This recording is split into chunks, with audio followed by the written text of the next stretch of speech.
Quran melarang kita untuk latah menerima berbagai informasi tanpa disaring dulu.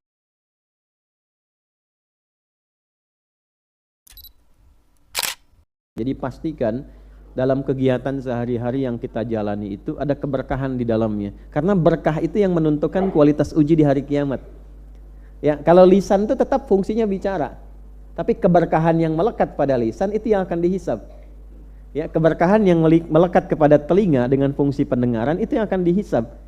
Berapa kali dengar yang baik-baik? Berapa kali bicara yang baik-baik? Nah itu, kebaikan itu yang akan dihisab.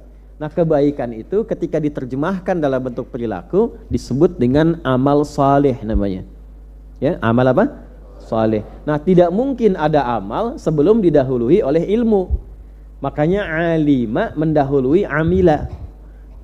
Ya, hurufnya sama tapi urutannya berbeda. Ain, lam, mim. Ya kan? Sebelum mim apa? Lam dulu kan? Nah, ini bukan ilmu otak-atik ya, karena spesialisasi saya di bahasa. Ya, spesialisasi saya di bahasa dan bahasa Al-Quran, bukan sekedar bahasa Arab biasa. Makanya spesialisasi kami digunakan menganalisis Al-Quran 30 juz. Disertasi kami itu menggali bahasa Al-Quran 30 juz dalam tafsir At-Tahrir wa Tanwir. Nah, jadi ain, lam, mim. Ilmu, alima, ya'lamu ilman. Ilmu dulu. Setelah ada ilmu baru ain, mim, lam. Ya kan? Amila, alima, amila, baru amal. Ya, amila ya'malu amalan. Ya, man amila amalan salihah. Jadi tidak mungkin amal kalau tidak ada ilmu. Amalan buruk pun karena ilmunya buruk. Kenapa seseorang berkata-kata kotor, anak berkata-kata yang kasar? Karena dia mendengar yang kasar. Masuk lewat instrumen pengetahuan. Instrumen pengetahuan itu 3. 1 telinga. Ini yang pertama kali oleh Allah dibuka. Sebelum pandangan itu pendengaran dulu. Ya, karena itu bayi yang dikandung usia 4 bulan, rohnya sudah sampai. Sudah menyatu dengan fisik. Sudah ada rohnya usia 4 bulan itu. Nah, dia mulai dibuka oleh Allah pendengaran itu. Ya, wa ja'ala lakumus sam'a, pendengarannya dulu. Maka mendengar itu, merasakan mendengar. Baru lahir pun pendengaran dulu. Fungsi penglihatannya belum sempurna. Jadi apa yang didengar, pengetahuannya masuk lewat pendengaran, instrumen pendengaran. Ya, apa yang didengar itu yang kemudian dikerjakan. Jadi kalau ada anak berkata yang kasar, jangan dimarahi dulu anaknya, orang tuanya dulu istighfar. Karena boleh jadi anak ini hanya mendengar informasi dari kegiatan orang tua di sekitarannya. Itu psikologi Islam itu demikian, ilmu nafasnya seperti itu. Nah, apa yang dilihat itu yang kita respon. Ibu waktu lihat film drama Korea atau drama Cina, tiba-tiba bersedih karena melihat kan, ada respon kan? Kita lihat sebuah kejadian kemudian merespon karena ada instrumen pengetahuan. Ini yang dilihat. Baru dari sini nyambung ke fuad, pikiran yang mengkonstruksikan semua informasi itu untuk disikapi. Jadi semua bentuk informasi diolah menjadi data, data menjadi knowledge, jadi pengetahuan.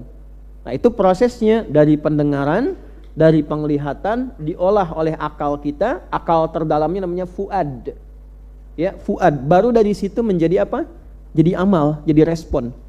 Nah, karena itu Quran melarang kita untuk latah menerima berbagai informasi tanpa disaring dulu. Mendengar begitu saja nggak pernah disaring sama fuad itu salah. Ya, hati-hati. Melihat begitu saja langsung direspon. Ya, lihat status orang, respon, komen gitu. Padahal nggak tahu yang dibuat status itu entah benar entah salah. Dengar informasi langsung respon gitu. Nah, orang Islam tuh nggak begitu. Ada Quran surah ke-17 ayat 35 itu. Wala taqfu ma laisa laka bihi ilm. Innas sam'a wal basara wal fuada kullu ulaika kana anhu mas'ula. Wala taqfu ma laisa laka bihi ilm. Jangan mudah mengikuti merespon segala hal yang belum dikonfirmasi oleh ilmu kita. Belum jadi knowledge. Baru informasi yang datang. Ya, datanya belum valid. Baru ada info, just info masuk. Ya, baru ada berita. Nah, berita ini belum diolah datanya, jadi data dulu, diolah dulu. Ya, tabulasi data di dalam diri kita diolah dulu. 1, 2, 3, masuk lewat telinga, coba saring dulu tuh. Apa yang menyaring? Fuad. Yang terlihat saring sama fuad. Kata Allah, innas sam'a, yang engkau dengar. Kenapa pendengaran disebutkan pertama kali? Karena ini organ indera pertama yang berfungsi untuk mendatangkan pengetahuan. Wal basara, dan pandangan. Ya, coba yang dilihat, yang disebutkan oleh Quran tuh bukan, lihat baik-baik ya. Lihat baik-baik, bukan organnya tuh, tapi fungsinya. Innas sam'a, sungguh pendengaran itu, bukan innal udhuna.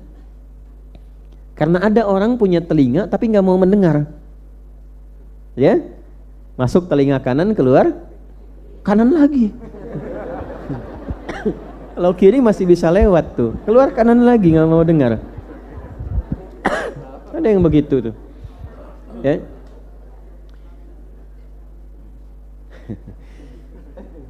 Masuk telinga kanan, keluar kanan. Wal basara, dan fungsi penglihatan, basar, sampai mempunyai fungsi basirah, ya. Bi ainil basirah bil qalbil basirah. Jadi ada fungsi pandangan yang jelas, yang teliti. Wal fuada, dan fungsi pencerna di dalam jiwa kita, itu akal yang paling utama. Fuad itu akal dalam qalbu. Kalau di sini namanya aklun, kalau di sini fuadun. Ya? Di sini fungsi untuk berpikir, menyaring sementara. Kalau ke sini menetralisir saringan, bagaimana meresponnya? Ya, kalau ke sini mengkonstruksikan saja, data masuk diolah di sini. Tapi penentunya ada di sini, Bu, Pak. Diresponnya bagaimana? Apakah responnya positif, apakah responnya negatif? Itu fuad yang berperan. Nah, kalau ada jiwa takwa, fuad akan dibantu oleh takwa. Ayo, respon dengan cara yang positif. Kalau kurang baik dengan sabar, kalau baik dengan syukur, ya. Tapi kalau negatif nanti sama jiwa fujur namanya. Ya, fujur. Diprovokasi itu supaya keluar respon yang negatif terus. Jadi bawaan apapun suasananya negatif. Itu yang dimaksud Quran surah 91 ayat 7 sampai 10. Wa nafsi wa ma sawwaha fa alhamaha fujuraha wa taqwaha. Qad aflaha man zakkaha. Jadi kalau bisa mengkonstruksikan lewat fuad itu diterima dengan baik, dijawab dengan takwa, yang keluar baik semua. Apapun suasananya. Nah, baik itu pakai intronya begitu atau yang lain gitu. Ya. Jadi fuadnya yang aktif. Apa nih respon dalam suasana demikian? Keluar. Nah, itulah yang dilatih selama